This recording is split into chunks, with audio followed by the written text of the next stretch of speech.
The folding and assembly of MHC Class I molecules takes place in the lumen of the endoplasmic reticulum.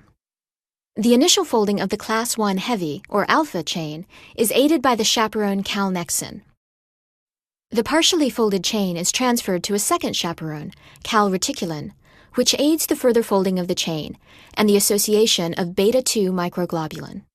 Other proteins, ERP57 and tapesin, associate with the nascent Class I molecule, which binds to the TAP transporter via tapesin to form a peptide-loading complex.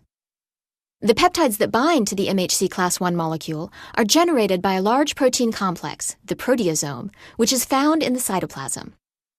The proteasome degrades proteins within the cytosol of the cell to produce short peptides, which are then transported through the endoplasmic reticulum membrane by the TAP transporter.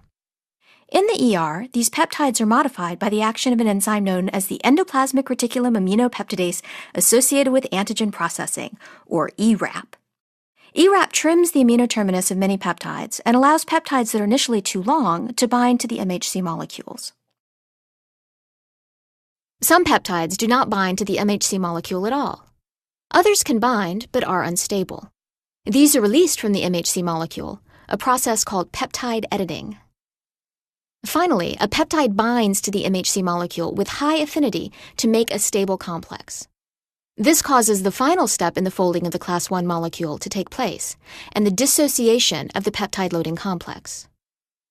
The peptide-loaded MHC Class I molecule is now free to exit the endoplasmic reticulum and be transported, via the Golgi apparatus, to the cell surface, where it can be recognized by the antigen receptors of CD8 T cells.